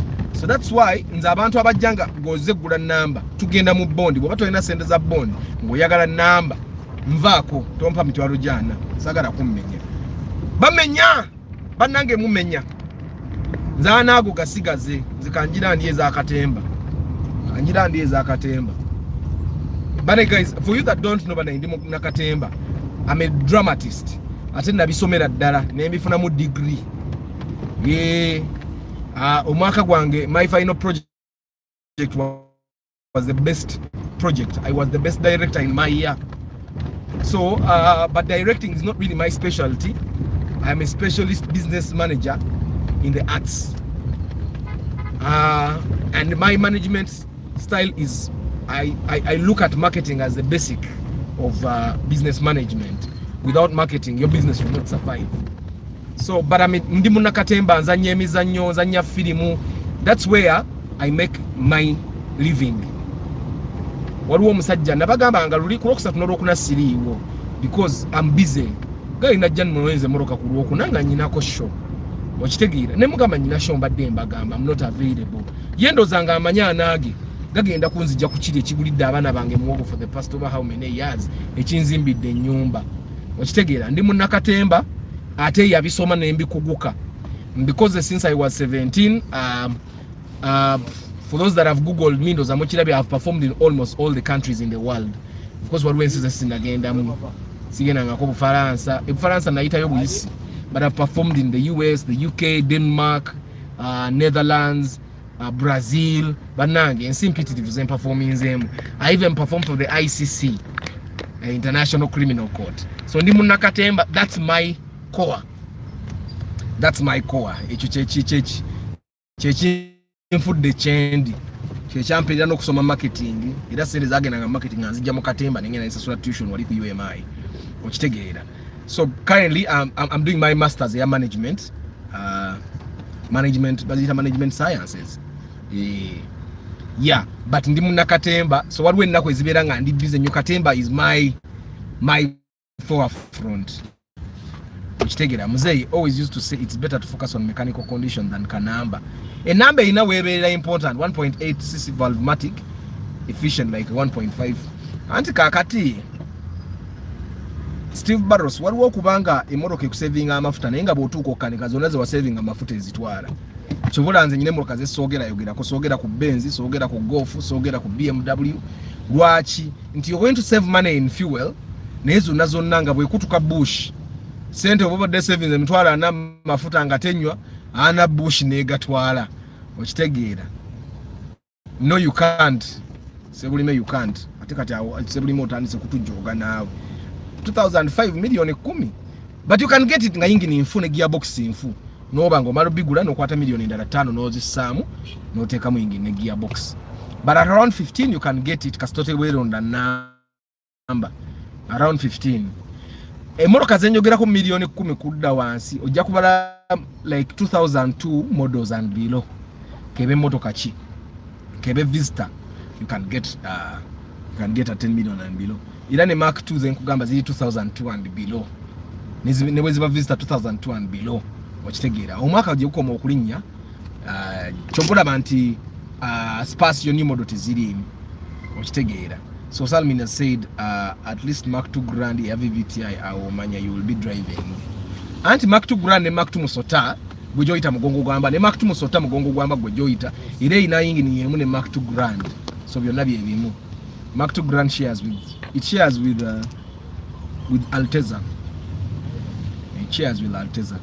Neze modoka tezifa zenavuga Mark 2 gwejoyita mugongo gwamba for some time.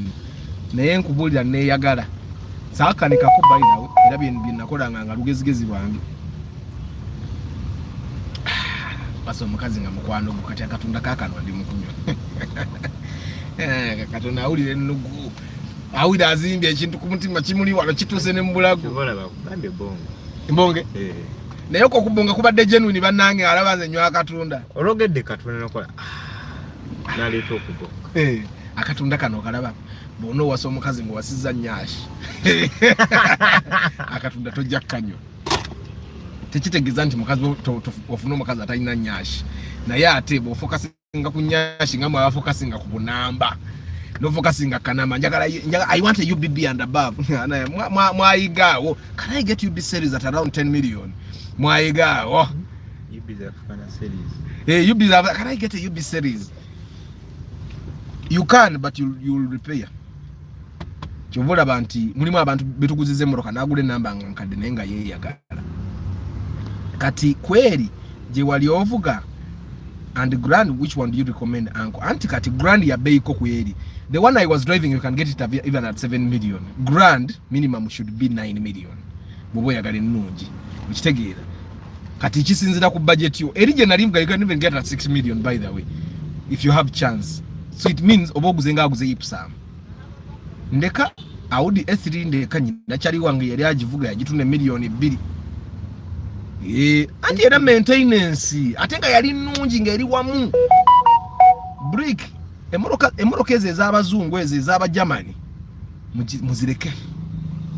muzireke mujja kuba n'emirembe Audi S3 is cheap because omuntu agitunda nasoka agiwanika milioni 10 n'amana nayo omwaka n'agissa 8 n'amala naye agenda okutuuka ko ng'ekizibu kye yali abalira kituukidde ddala aya mu mpesa 3 n'abe 3 ne babula kale tukuwa 2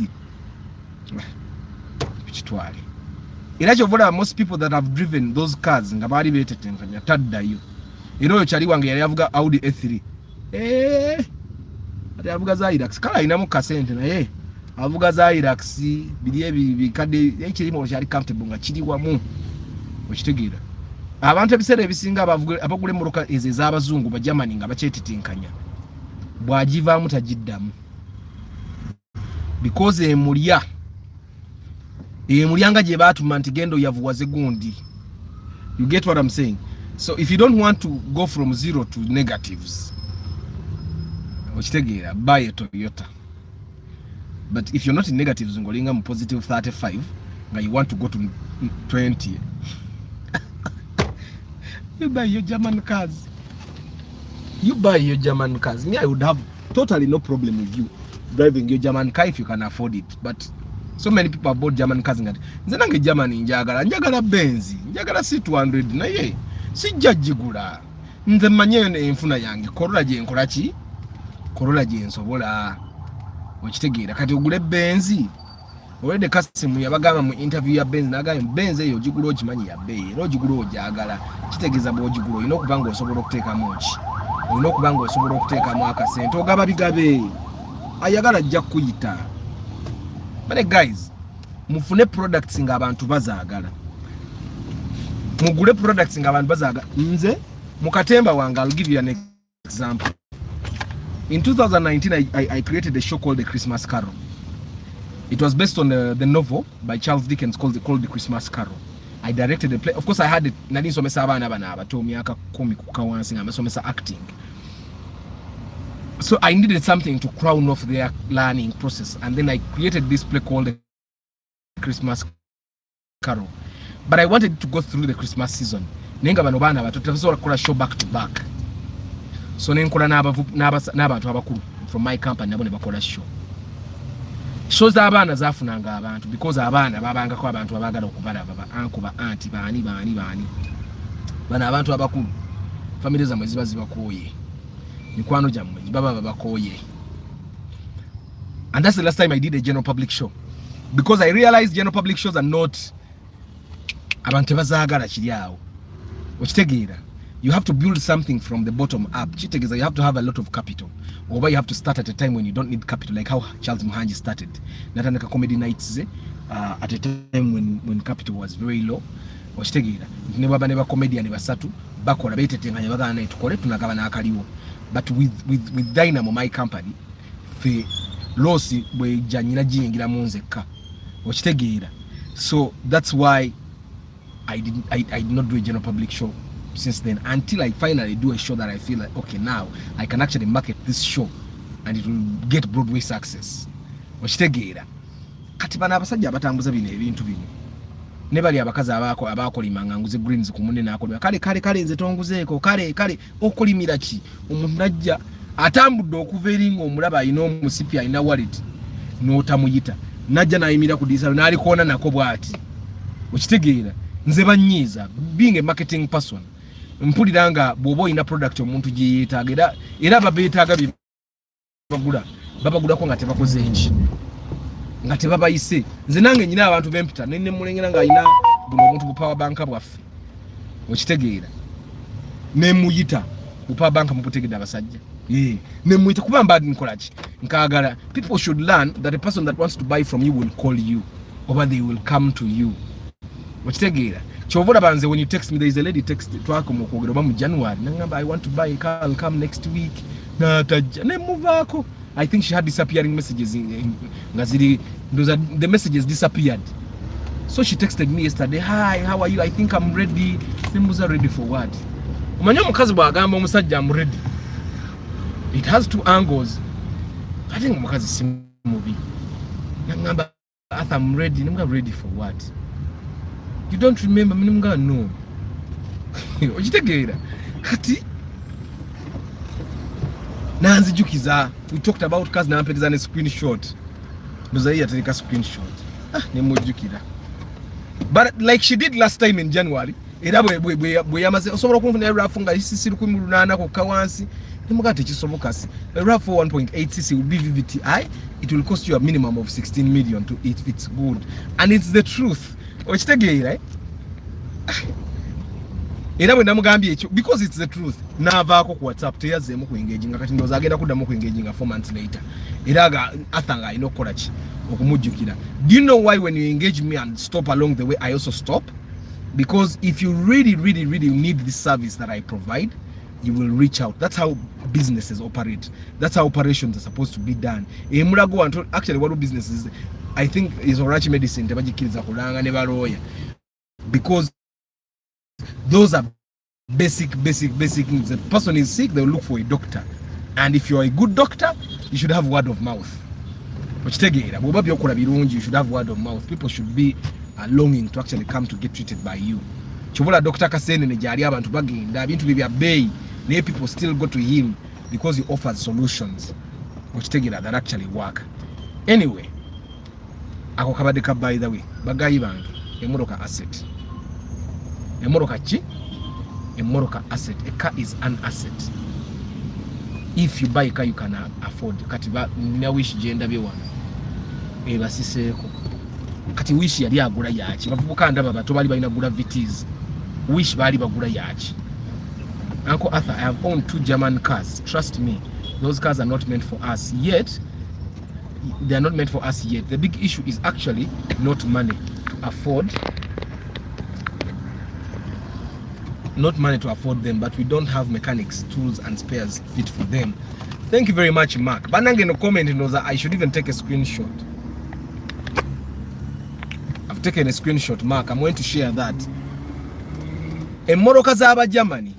ne bwoba ne sente esobola okukulema kyobola mbagamba if you're going to buy Mercedes Benz it should be number 3 ng'olinawo Toyota zo wali but abahabo beeranga balukwaga abo si basawo it's depreciating it is a depreciating asset munnange Barros I will tell you that a car will be depreciating if you buy poorly nze Corolla yange najigula $5 n'ekitundu mu 2021 esaawa eno oba tolina $8,000,000 ku 10 ate nga abasuubuzi be bagula 8 sijikuwa najigula meka kati ngamba that it has depreciated. It hasn't. Ene watu ekyantamirayo kajjamu kakwata ate nga kirabika mwenyino basiibula. A car is not a depreciating asset if you buy properly. Bw'ogula bubi a car will depreciate. Bw'ogula nga togyetaaga to be a depreciating asset because ojja gigula ogitunde because wali tonnagyetaaga. I don't know if I make sense. Kye nabadde mbagamba ku Saturday togula mmoroka nga togyetaaga because bw'ogula mmoroka nga togyetaaga buli ofuna ekizibu ojja tukitunulira bwoti ng'olaba sente zo zituddaawo okitegeera ng'olaba sente zo zituddaawo kyova maintaining a car is not for the faint heart. Kyova olaba nti yani Mugabe yatugambye a car is a symbol of status. A person that can maintain a car can surely maintain a woman. Kyova olaba omukobwa ajja okunona muganda wammwe nga yeevuga depending on which car they are driving tebamunyoma nga ajjidde ku boda okitegeera era nze I tell people kiba kibi nnyo okuwasa omwana w'abandi nga tolina nnyumba tolina mmotoka munogenda n'okola okwanjula n'okwata $15,000 noziteeka mu kwanjula mukwata $2,000,000 nozissa mu mbaga bwe baba bakusondedde ensondere bulawo genda osooka ozimbe oli beetondera okitegeera. One thing I've realized, of course this is my experience, it doesn't apply everywhere, but I saw butwali nga nkyabere wajjajja emutumbe that was around senior 4 nga waliyo couple yali pangisa emu ku nyumba za jjajja ne bewasa embaga obufumbo bwawe bwali valid for like baliwo for like I think 6 months ne baawukana because after a wedding things should be good, guys. Things should be good. Tewali nsonga lwaki omusajja atyetetenkanya ng'okyali mu nnaku owasa embaga okitegeera ate muve ku bantu bye babalimba bannaddiini mbuno bw'owasa embaga emikisa gy'etebyawa bagaye munno embaga erina kaswiki mbwe embaga erina kaswiki terina nze mukyala wange n'ebyokwanjula yabivaako era nze mbiriko ne ngamba why I need to respect your father, I need to respect your mother, you know batwalira ebinja bibatwalira okitegeera ye yabivaako dda because akimanyi they are not that important era nenvaayo nange nemba omuvubuka abasiru ne mugamba manyi kye tuba tukola tugende kwa mama batugatte she would go but me I'm an African man I know that you have to respect your wife's parents. Okitegeera you have to respect them and one way to respect them is to actually give them things because ensonga lwaki bazaala abaana bangi babafunemu ebintu okitegeera tebabazaala nti babaagala bwazaala kyobola banoonya abawala n'azaala abaana bali njagala yakawala kasukaali okitegeera. By the way kituufu I can't do kwanjula without a house kati nva ntya mukwanjula and I go back to muzigo tikirabikana bulungi kirabikana bubi nnyo omusajja wenna wanvuye oli munene bakusaze kacano obuno bucano obe basala ku mbaga ne bakusala n'onyuma wenna n'ogula n'amasuuti amapya n'oddayo mu muzigo kale mwali badde n'ensonyi basajja mu. True, some cars are expensive to keep on the road. I drove Mazda Demio, it was very fuel efficient, but spares were very expensive. Stabilizer cost $3. Since nabo kubanga mbadde nga simanyi na bei ya bintu ebyo Nicholas naye nga nkimanyi Mazda Demio ya bei kati stabilizer by ya gundi ya VTs because it's the same range. Stabilizer by ya VTs mwezo jifuna ku mitwalo nga 15 ekinene nnyo 10 emeka banze nagula stabilizer by moroka yange najigula emitwalo 10 Now you can imagine. Bana nsonyi okusekulira Nicholas. Banange mukiwulidde naye no kanjitwali screenshot. Esimu empya muziraba. This is how we take a screenshot. Tetujanyinga bupesa. Kati I swipe. Ngegani. Screenshot yewedde. Agaya kola sente we yagali. Ogule ku simu ez'omulembe ng'okwaswa. Can you take a screenshot? Kati screenshot. Anyway, experience Nicholas na yonge ndajisharinga ku gundi. But if you have those experiences, if you can even sit down with me and I do an interview, I will come oboja kuja and we sit down and we do an interview ngabwe nakola ne Council Yunus. These things, by the way, where we experience your joy, it can be a learning something, a lesson for someone else.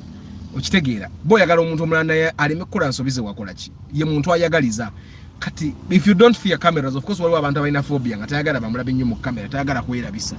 Nange by the way saagala nnyo kwerabisa naye for the love of cars, this is something that I was really passionate about. I decided to do it. Nze tubeera na tukola show nekweka nga bayita curtain call. Je bayita curtain call wano bayitira abantu okujja okweyanjula. Nze curtain call sirabikayo because nyine ensonyi.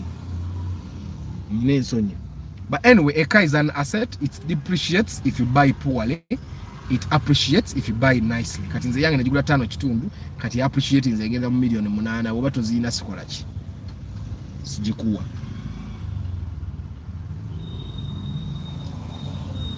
Bogula emotoka kati Nicholas, for example, did you make money? Did you sell your car the amount you bought it? Did you sell it more or what did you sell it less?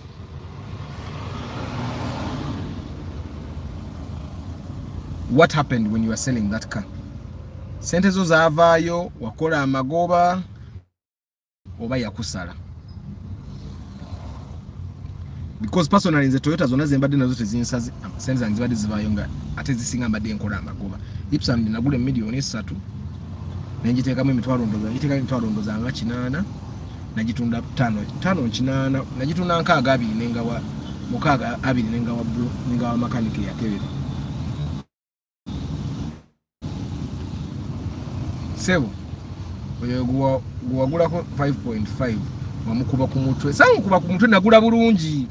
After you only talking of Kwanjula, our brothers hire Benz cars for their wedding after the party, then go back to taxi, which me personally refused having a car and a house. Those are family assets. Chitofu.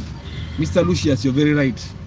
Inze embage yange bwe tuba twagala Mercedes Benz nga gye twagala otambulira mu kumbaga tulina kusooka kugigula. Bwe tuba twagala open roof Mercedes Benz tulina kusooka kugigula. Bwe tunagigula open roof eyo awo tuke tukole programu y'embaga.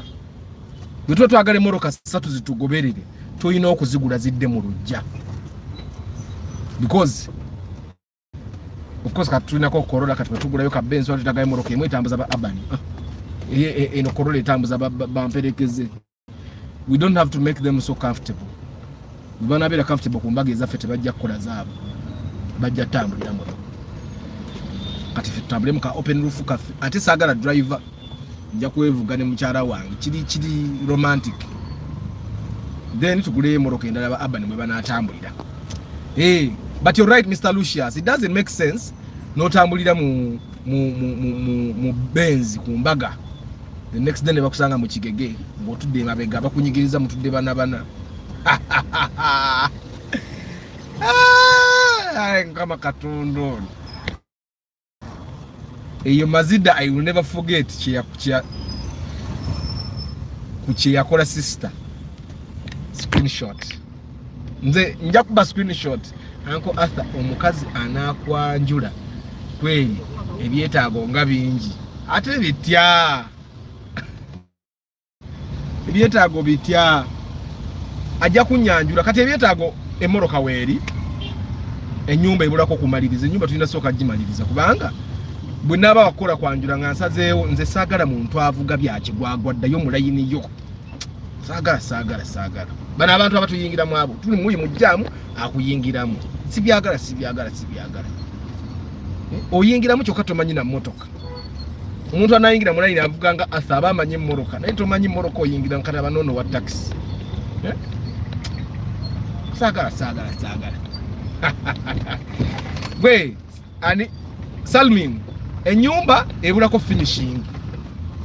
Okitegeera emmotoka Corolla etuma tugenda negisamu yingini empya. Corolla ekyatumala.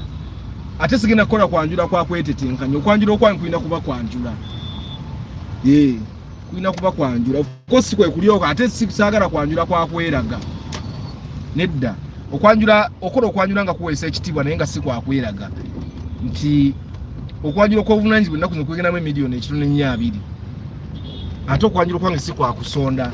Probably senga nali wa kusonda senga ndoza namala ddo okwanjula. Ni abantu bakuwasiza omukazi. Oyina okwata miliyoni 2 n'omwako ba miliyoni 7 bategeke ewaabwe zininda n'obaguliramu ebintu by'onoobatwalira. Ate Salmin bwe muba munamperekera kwanjula kwange mutegeke sente mwe nasasula membership fee. Okwanjula okwange kujja kubaako ne identity card.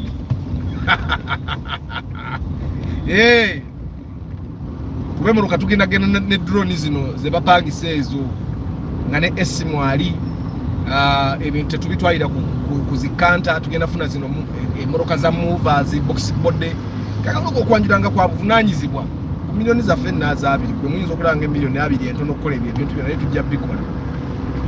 Sagala ngende n'abantu okwanjula mutuuke nga mwenna mutuuyanye aka esi kalina okuba mu moroka saawa 4.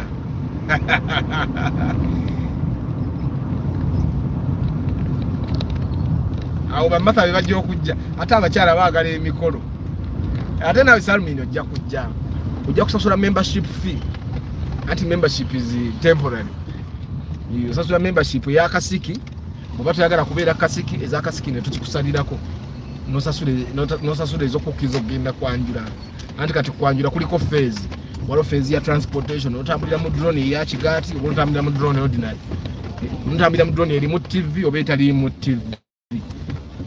Onotandika mu drone nga driver in experience ya myaka 20 onotambulira mu drone nga driver yakafuna permit ya taxi. Kati ebyo byonna ino bi consideringa. Then mu kwanjula onotula maaso bonotula emabega. Onotula woina view ennungi ey'abagole oba kaya ate waliwo omuntu agamba ebyo aka byayogera tamanyi okwanjula kumenya. Ajja tuka bivekera n'abatandika okutegeka nga tandika sijja bivaako singa nayanjula dda. Nze bwe nagenda okukyala baavayo babasuuba on my behalf nga basuubiza bazadde ba mukyala wange okwanjula in 7 months. Embala bange bansinikira kamanyo banteekera date mutujja kutuuza meeting. Date yali enaatera otuuka nempandikira muzeeyi ebbaluwa nga muzeeyi tufunyemu ku buzibuzibu nja kugamba date endala because that's what a man does. Bw'osuubiza date y'okwanjula of course nze sinze nagisuubiza. Abantu abakulu be nagenda nayo be bayagala okuntegeerera. Nze baba kumbuuza kibuuzo nze nga nze naali bagambye simanyi. Naali bagambye simanyi. Naye munnange ogenda n'abantu abakulu ne baagala okutegeerera olumu ne bakoza n'ensobi. Okitegeera. Muzeeyi ne muwandiikira ebbaluwa ne muganja tujja kubuulira date eneddako. Naye nze njagala kwetegeka nkola omukolo ogw'obuvunaanyizibwa. Ate omukazi tomujja ino omutwala mu nnyumba etamweyagaza. Kitegeera. But anyway yotuveyo bagayi bange emmotoka asset tusagala okyerabire byonna byokola mu byonna byokola ogenda kuzimba amaka ogenda kukola okwanjula ogenda kukola embaga tandika okubala how is the car going to be an asset for you because waliwo abantu ama batalina kugula mmotoka ge mazima ekyo sagala mukyerabire ate ojja nompa emitwalo gaana njaggalya kuba bw'oboze nga you're paying client kitegeeza oba weesootinze. Sijja kutegeerera omala okumpaana ate nkukaye kati ogula mmotoka tonnagyetaaga ate kati nkuddiza ssente nze mba nkola kifaanana kitya nga nzizizza ssente mba kati awo kitegeeza omuzimu gw'obwavu buba gunnondoola. Amazima gali nti waliwo abantu abatalina kugula mmotoka naye nga gwe bw'oba owulira muli mu mutima olina okugula emmotoka come what may gwe leeta ana njaggalya nkunoonyeza emmotoka nze njikuwe ogende weeyagale bwekulemerera it will be your fault.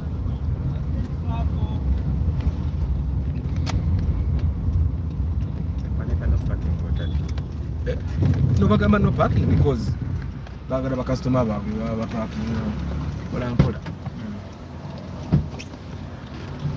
You guys, I don't know if we make sense. Arthur Sam Kwanjula achieved as 5 million, by the way. Most Baganda no need of full cows, only sandy event. Era byengendo kukola. Byengendo kukola naye mwe kumanyi ekitegezo okukolera omukazi okwanjula. Mumukolera okwanjula nga tekumuwesa kitiibwa. Kati nze mukazi wange tutobye. Obwo busente bw'okwanjula miliyoni 2. Okujjako nga tobulina naye bw'oba bulina busente butono. Okitegeera obwo busente buba butono, by the way. Nze ntobye ne mukazi wange tugenda myaka let me see. We started dating in 2010, end of 2010. How many years are those? Tutobye from the bottom to where we are. Taina eh? Kati wali emabega wabadde amazzi. Abagawa. Tuddeyo wali emabega bali babadde balina. Ebiseera ebimu ogenda n'ovuga emmoroka n'ogamba mannange nayiga open roof kakano wano mugenda kalaba nga nkyuka kaako but maki wano wali wajjudde magaraji kati ayinza balinze makanika ate nga kali ku UBM naye nga mukalabe ennyirira gye kanyirira kati bwe tuba ku mbaga twagala vuga akamotoka tulina sooka kukagula nga tetunaba kukola mbaga sigenda sijja kapangisa kabeereyo nga ndya tukavuga omulundi gumu mu mwaka ku Christmas oba naye nga tukayina. Members, my point is at least among the convoy cars for your party, at least let there be your own car, but not from the party and you go back to taxi, border and Muzigo. At least have one car or a house. Exactly. Mr. Lucius oli mutuufu nnyo. Ati abantu abamu embaga bakola za kinyumo nga amazima gali nti they are not supposed to have to do that function nga ya bei. Omuntu akwata miliyoni 2 n'azissa mu mukolo nga ne landlord amubanja. Such stupidity. Binsanganga mpisi. Akamala okugula ku mazzi wano. Oyo si jibu oyo. Oyo jibu. Kuliko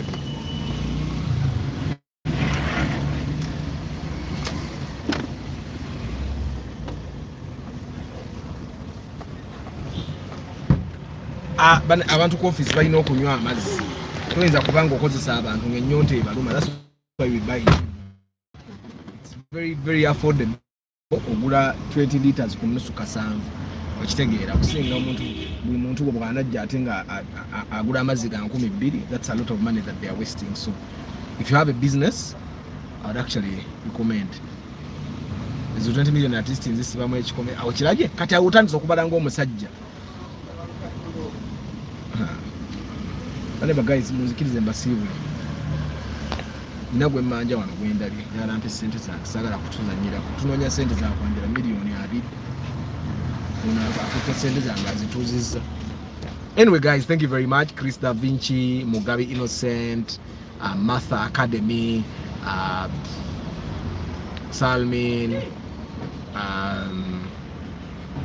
Mwesigwa Isaac, Charles Sebaduka, Nsereko Starch, Mr. Kafero, Emma, webale kunzijukizanga, Michael Uzige, Anthony McAnthony, Balvids, Idris IM, Serunjo Jimatayas, Matia,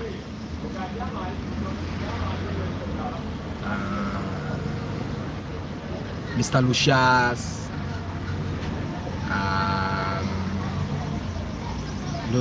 Steve Barros,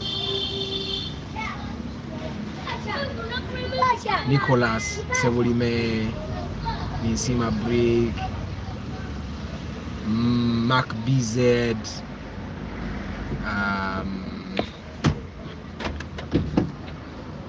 those are baby engaging on the.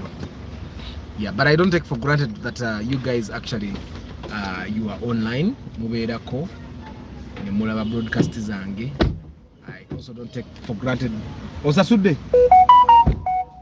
I don't take for granted the fact that you guys recommend me for business. Don't forget I do pre-purchase inspection. I I do pre-purchase inspection. I sell tracking devices. I sell car alarms. I'm a very efficient marketer. If you have a business that is struggling, chances are high that your problem is marketing. Your problem is not capital. Your problem is not your neighbors. Your problem is not witchcraft. Your problem is not your auntie that doesn't like you. Your problem is marketing. You've said it is singer. So I also offer that service. Martha later sends her uncle Arthur. Arthur, my wife is not a Muganda. He's from Rwanda Katinze. Ebyokwanjula byansukkako. Gwe mutwale butwazi kwa mamu. Olaba kusigikira kama. Mugomu mazi. At least have one of them, house or a car kubanga. We need some respect after me call. No one respects a married muzigo person without a car. Exactly. Man, mbere bulungi. Grandi nungi Salmin. Jiteke mu sente. Nungi atetefa. Bana iri moro katefa. Mukama abakumi. I'll see you tomorrow morning. Ciao.